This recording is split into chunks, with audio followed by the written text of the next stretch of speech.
నమస్తే welcome to four sights TV. Lok Sabha ఎన్నికలు సమీపిస్తున్న వేళ ప్రధాన పార్టీల ప్రచారాలు ముమ్మరంగా సాగుతున్నాయి. నిజామాబాద్ పార్లమెంటు సెగ్మెంట్లో త్రిముఖ పోరు నెలకొంది. బీఆర్ఎస్ అధినేత మాజీ సీఎం కేసీఆర్ నిజామాబాద్లో నిర్వహించిన రోడ్ షోతో ఆ పార్టీకి మరింత బలం చేకూరిందని బీఆర్ఎస్ నిజామాబాద్ ఎంపీ అభ్యర్థి బాజిరెడ్డి గోవర్ధన్ అన్నారు. ఒకవైపు బీజేపీ, మరోవైపు కాంగ్రెస్ పార్టీలు పసుపు బోర్డు, షుగర్ ఫ్యాక్టరీ పేరుతో రైతులను, ప్రజలను మోసం చేస్తున్నాయని అన్నారు. నిజామాబాద్ అభివృద్ధి చెందాలంటే అబద్ధపు మాటలను నమ్మవద్దని, కష్టపడి పనిచేసే నాలాంటి నాయకుడితో మాత్రమే సాధ్యమని అంటున్న నిజామాబాద్ బీఆర్ఎస్ పార్టీ ఎంపీ అభ్యర్థి బాజిరెడ్డి గోవర్ధన్తో మా ప్రతినిధి Srinivas face to face. Nizamabad parliament సెగ్మెంట్లో కేసీఆర్ బస్సు యాత్ర కూడా కార్యకర్తలు కానీ నాయకులు కానీ ఒక మంచి స్పందన లభిస్తూ ఉంది. మాజీ సీఎం కేసీఆర్ కూడా ఇప్పుడే రోడ్ షో ముగించిన తర్వాత కార్యకర్తల్లో ఎలాంటి సందడి నెలకొంది, ఆ నాయకులు ఏమనుకుంటున్నారు, అసలు నియోజకవర్గం నిజామాబాద్ నియోజకవర్గంలో పార్లమెంట్ సెగ్మెంట్లో ఎలాంటి స్పందన ఉండబోతుంది, ఇకపైన కూడా ఇంకా అంటే బీఆర్ఎస్ అధినేత అయితే వచ్చిన నేపథ్యంలో కూడా పార్టీ విస్తృతంగా అయితే ముందుకు ఆల్రెడీ ప్రచారంలో ముమ్మరంగా కొనసాగిస్తున్నారు. దీనివల్ల ఎఫెక్ట్ ఎలా ఉండబోతుంది, ప్రజలు ఏమనుకున్న అంశం పైన కూడా మనతో మాట్లాడడానికి బాజిరెడ్డి గోవర్ధన్ పార్లమెంట్ అభ్యర్థి నిజామాబాద్ ఉన్నారు. మాట్లాడే ప్రయత్నం చేద్దాం. అన్న నమస్తే. ఈరోజు మాజీ సీఎం కేసీఆర్ కూడా ఇక్కడికి వచ్చిన నేపథ్యంలో కూడా పెద్ద మొత్తంలో అయితే కార్యకర్తలు కానీ నాయకులు కానీ ప్రజలు కానీ పెద్ద మొత్తంలో వచ్చారు. ఎలా ఉండబోతుంది ప్రచారం, ఎలా ఇప్పటికే ప్రచారం కూడా ముమ్మరంగా సాగిస్తున్న నేపథ్యంలో ఈ ఏదైతే మాజీ సీఎం కేసీఆర్ వచ్చిన నేపథ్యం ఎలా చూస్తారు, ఎలా ఉండబోతుంది అసలు? కేసీఆర్ గారు నన్ను బీఆర్ఎస్ పార్టీ అభ్యర్థి, మన పార్లమెంట్ అభ్యర్థిగా ప్రకటించిన తర్వాత ప్రకటించి దాదాపు 1 month 20 days అవుతుంది. 1 month 20 days నుంచి నిర్విరామంగా తిరుగుతూ ఉన్నాను. నేను పార్లమెంటరీ నియోజకవర్గంలో తిరుగుతూ ఉన్నా. జగిత్యాల కానీ, కోరుట్ల కానీ, మెట్పల్లి కానీ, నిజామాబాద్ జిల్లాలో ఉన్నటువంటి అన్ని నియోజకవర్గాలు తిరుగుతూ ఉన్నా. ప్రజల్లో మేము చెప్పే మాటలు విని ఎక్కడ కూడా మరి ప్రజల నుంచి మాకు ఎలాంటి ఇబ్బందులు లేకుండా మరి మేము వాళ్ళు అనుకుంటున్నాం ఏంటంటే మరి మోసం మాటలు విని కేసీఆర్ మేము అనవసరంగా పోగొట్టుకున్నాం మేము అనే బాధతో ఉన్నారు వాళ్ళు. ఇవాళ 5 నెలలు అవుతుంది ప్రభుత్వం వచ్చి కాంగ్రెస్ ప్రభుత్వం గెలిచి 5 నెలలు అవుతుంది. 5 నెలల కాలంలో ఏ ఒక్క హామీ కూడా నెరవేర్చలేదు వాళ్ళు, ఏ ఒక్క హామీ. కాబట్టి 6 గ్యారెంటీలు అని చెప్పి ఒక్క గ్యారెంటీ కూడా లేకుండా ఆ గ్యారెంటీలన్నీ కూడా పూర్తిగా బోగస్ గ్యారెంటీలు చేసి ప్రజలకు వెళ్ళే పరిస్థితి కూడా లేరు వాళ్ళు.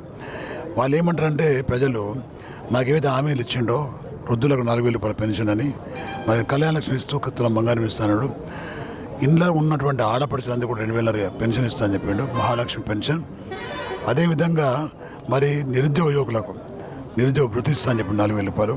అదేవిధంగా ఆడపిల్లలకు, కాలేజ్ ఆడపిల్లలకు మరి ఎలక్ట్రిక్ స్కూటీ ఇస్తా అని చెప్పాడు. అదేవిధంగా యువకులకు ఎవరితో చదువుకునే పిల్లలకు 5 లక్షల రూపాయలు ఒక గ్యారంటీ కార్డు ఇస్తా అని చెప్పాడు. ఇవన్నీ బోగస్, ఏ ఒక్కటి కూడా అమలు చేయడం లేదు.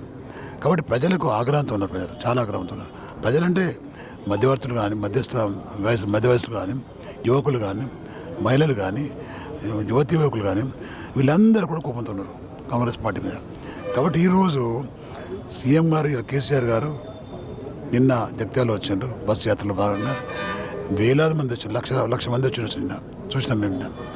మరి ఇవాళ కూడా దాదాపు 1,00,000 మంది దాకా నిజామాబాద్ పట్టణంలో కూడా చాలా పెద్ద ఎత్తున జనసంద్రంలాగా మరి మీటింగ్ జరిగింది. ప్రజల్లో మంచి స్పందన ఉంది. కేసీఆర్ గారు మాట్లాడుతూ ఉంటే క్వశ్చన్ చేసినా కొన్ని ప్రతి క్వశ్చన్కి జవాబు చెప్తా ఉన్నారు వాళ్ళు. అంటే ప్రజల మధ్యలో రేవంత్ రెడ్డిని, కాంగ్రెస్ పార్టీని, భారతీయ జనతా పార్టీని ఇద్దరిని కూడా ఒక దోషిగా నిలబెడుతున్నారు కేసీఆర్ గారు. కేసీఆర్ గారి పరిపాలన ఏ విధంగా ఉండే అంటే సమస్త ప్రజలు సంక్షేమంలో ఉండి అభివృద్ధి బాటలో నడిచిండ్రు. కానీ ఈరోజు దురదృష్టం ఏంటంటే ఈ కాంగ్రెస్ పార్టీ కానీ, బీజేపీ పార్టీ కానీ, ఈ రెండు కూడా దొందే. ఈ 2 పార్టీ ప్రజలు మోసం చేసి వస్తున్నాయి తప్ప వేరేం లేవు. నరేంద్ర మోడీ గారు కూడా ఆ రోజు 5 సంవత్సరాల క్రితం చెప్పిండు 2 కోట్ల ఉద్యోగాలు ఇస్తా అని చెప్పాడు సంవత్సరానికి. పత్తకు లేదు. ప్రతి ఇంటికి నల్లధనం తీస్తున్నాడని, నల్లధనం మొత్తం తీస్తే ప్రతి కుటుంబానికి 15 లక్షల రూపాయలు ఇస్తాడు. ఏమైంది 15 లక్షలు? నల్లధనం లేదు, 15 లక్షలు లేదు, 2 కోట్ల ఉద్యోగాలు లేవు. వాళ్ళు అమిత్ షాని అడిగితే ఏక్ జుమ్లా అంటాడు. అంటే పచ్చి అబద్ధాల కూరలు ఇద్దరు కూడా. దానికి తోడు చిన్న అబద్ధాల కూర అరవింద్ 10 తెస్తా, 2 రోజులు తెస్తా, 3 రోజులు తెస్తా, అంత పచ్చి అబద్ధాలు మాట్లాడే ఈ వ్యక్తులను ప్రజలు నమ్మే పరిస్థితులు లేరు. ఆ వ్యక్తికి ఓటేమని ఎవడు చెప్తున్నాడు, ఆ వ్యక్తికి ఓటేమని వాడు ఏడని చెప్పేసి మోడీ పేరు చెప్తున్నాడు. నేనేమంటే మోడీ కూడా సక్కర మనిషి ఏం కాదు. మోడీ కూడా అబద్ధాల కోరే ప్రజలు మోసం చేసిన వ్యక్తే. పార్లమెంట్లో స్వయంగా తెలంగాణ ఏర్పాటును అగౌరవపరిచే వ్యక్తి ఆయన. తెలంగాణ ఏర్పాటును ఆయనకు ఇష్టం కూడా లేదు, ఇష్టం లేని వ్యవహారం అని చెప్పండి ప్రజల్లో పార్లమెంట్లో. కాబట్టి తెలంగాణ ప్రజలు అవమానించే వ్యక్తి ఆయన. అవమానించే వ్యక్తికి ఓటు వేయడం అనేది మనది మనం అవమానించినట్టే. కాబట్టి దయచేసి చెప్తాను ప్రజలకు, ఈరోజు నరేంద్ర మోడీ పేరు మీద వేయని ఆ పేరు ఈ పేరు అని చెప్తే వేయొద్దు, దయచేసి చెప్తాను. ఏదేమైనా మన ప్రజల బతుకులు బాగు చేసే వ్యక్తి ఎవరు? ప్రజల బతుకులు బాగు చేసే ఏ పార్టీ ఉంది ఆ పార్టీ కొట్టేయాలి.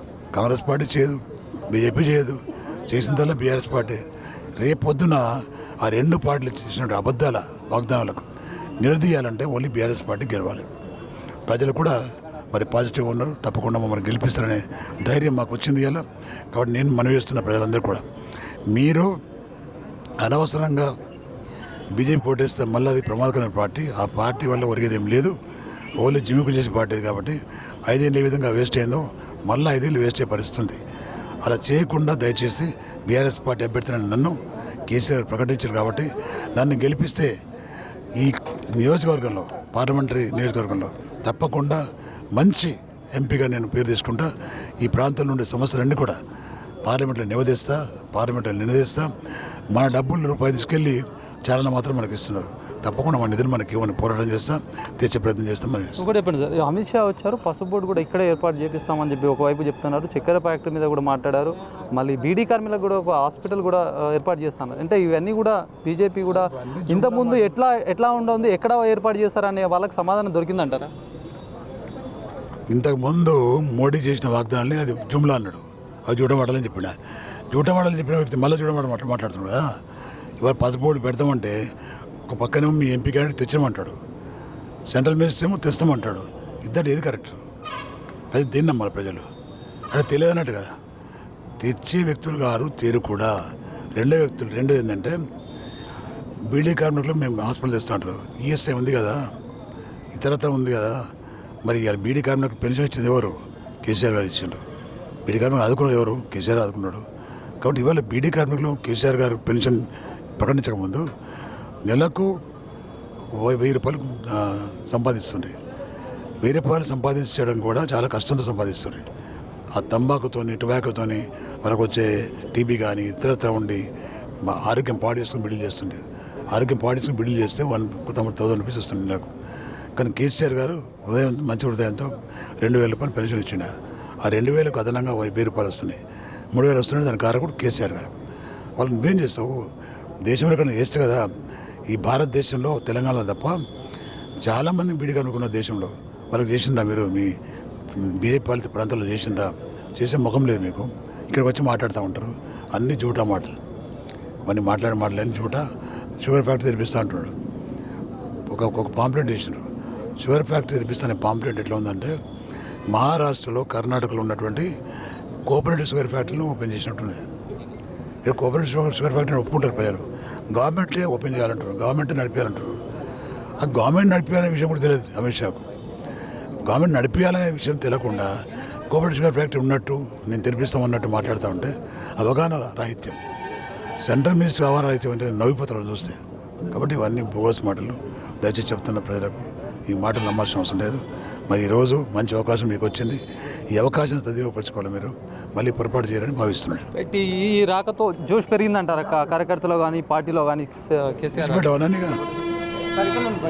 ఇది మొత్తానికి కూడా ఏదైతే బీఆర్ఎస్ అధినేత మాజీ సీఎం కేసీఆర్ కూడా నిజామాబాద్ రాకతో మొత్తం కూడా కార్యకర్తలు కావచ్చు, నాయకుల్లో జోష్ పెరిగిందని కూడా ఒకవైపు బాజిరెడ్డి గోవర్ధన్ చెప్తున్న పరిస్థితి. కాంగ్రెస్ ఇచ్చిన హామీలు ఏదైతే 6 గ్యారెంటీలు కూడా ఇప్పటికీ సరిగ్గా అమలు కాలేదని చెప్పేసి ఒకవైపు సీఎం కేసీఆర్ సైతం అనేక పార్టీలపైన విమర్శలు గుప్పించిన పరిస్థితి. క్వశ్చన్ కూడా వేలెత్తి కూడా క్వశ్చన్లు అన్నీ రేజ్ చేసిన పరిస్థితి. ఏదేమైనప్పటికీ కూడా జిల్లాలో విస్తృతంగా 3 పార్టీలు కూడా హమీగా కూడా ముందుకెళ్తున్న సిచ్యువేషన్ చూడాలి. మరి ఎలా ఉండబోతుంది? మరికొన్ని రోజుల్లో కూడా పార్లమెంట్ ఎలక్షన్ దగ్గరకు వచ్చిన నేపథ్యంలో కూడా పార్టీలు స్పీడ్ పెంచాయి. ప్రజలు ఎవరికి పట్టం కడతారని కూడా వేచి చూడాల్సిన అవసరం. కెమెరామెన్ సందీప్తో శ్రీనివాస్, 4 Sides TV, నిజామాబాద్.